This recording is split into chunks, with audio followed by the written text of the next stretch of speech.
President, I wanted to rise to respond to some attacks relative to my integrity. It implies, obviously, that I am inconsistent in my views. Last year's budget had a $736 billion tax increase in it. That meant that 47 million Americans would get hit with $2,700 more taxes. 18 million senior citizens would get hit with $2,100 more taxes. 24 million small businesses would get hit with $4,100 more taxes, and 7.8 million Americans who don't pay taxes today because they are low-income individuals would end up being taxed. This year it's going to be worse, quite honestly. The tax increases in this budget, I project, will be somewhere in the vicinity of $1.3 trillion. So this will be a debate about the classic difference between the two parties. We believe in fiscal discipline. We believe that people should be able to keep their tax dollars. We don't believe that you should dramatically increase taxes on working Americans, and we do believe that you should control spending. They've proven by last year's budget that they don't believe in any of that. They believe in a bigger government costing the American people more, and that's what the debate will be about. Thank you for taking this rather extraordinary step of asking me to join your administration as Commerce Secretary. You've outlined an extraordinarily bold and aggressive, effective and comprehensive plan for how we can get this country moving. The President asked me to join his administration, and I look forward to it with enthusiasm. $700 billion out the window.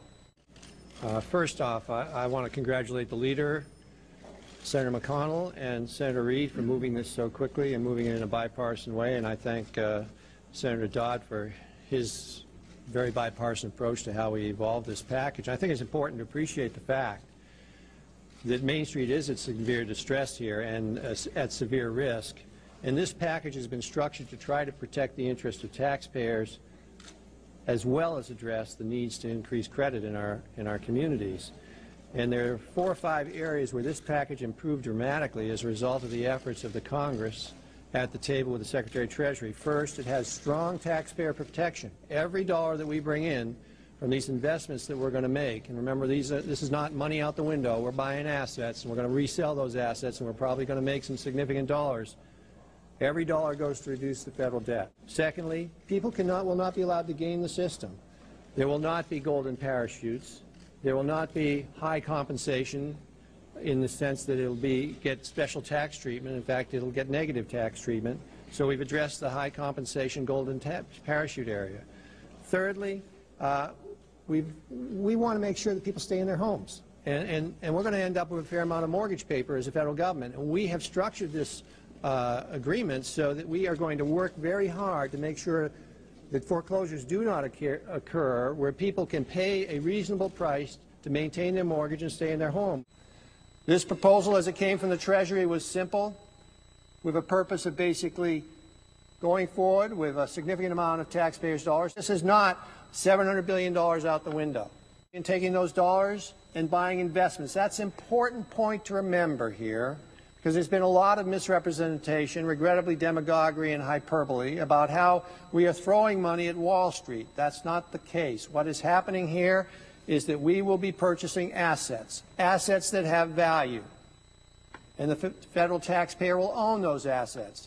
And down the road, we will probably sell those assets, and we will actually get money back in for the taxpayer into the federal Treasury, and we may actually break even. We may lose some money, but it's more likely, in my opinion, that we will come close to breaking even, and we may actually, some people tell us, make money for the taxpayer. But this is not $700 billion out the window. This is not $700 billion out the window. $700 billion out the window. $700 billion out the window. This is Judd Gregg, and I'm proud to support Kelly Ayotte for the United States Senate. Thank you for taking this rather extraordinary step of asking me to join your administration as Commerce Secretary. You've outlined an extraordinarily bold and aggressive, effective and comprehensive plan for how we can get this country moving. The President asked me to join his administration, and I look forward to it with enthusiasm. Along with CNBC chief commentator Bill Seaman, who led the Resolution Trust Corporation back in the 1980s. Welcome to both of you. Senator Gregg, are you happy with how the TARP is progressing right now? Well, happy would be a difficult term to use in this economy. Yeah. But I do think the Secretary of Treasury and the Chairman of the Fed are moving appropriately. I believe the decision to inject capital was the right decision. Senator Greg, Bill Seaman has a question for you. You know, if you look back at TARP and at their asset buying plan, it doesn't look to me like that ever would have worked. It looked to me like they spent a lot of time on something that they really didn't take a hard look at, and that's got to be marked down as a real mistake. $700 billion out the window. I'm going to support something that I think makes sense. And $700 billion out the window. We're talking about a deficit in the trillion-dollar range for as far as the eye can see. If we maintain the proposals which are in this budget over the 10-year period that this budget covers, this country will go bankrupt. There are going to be a lot of issues on which I'm going to want to jump in on and carry his water here. This is Judd Gregg, and I'm proud to support Kelly Ayotte for the United States Senate. And carry his water here. I'm Kelly Ayotte, and I approve this message. Thank you for taking this rather extraordinary step of asking me to join your administration as Commerce Secretary.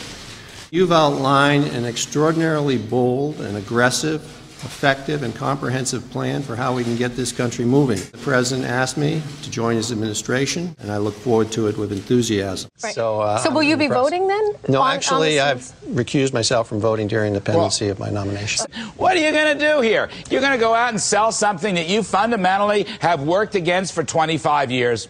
No. I'm going to support something that I think makes sense. And I'm a fiscal conservative, as everybody knows, fairly strong one.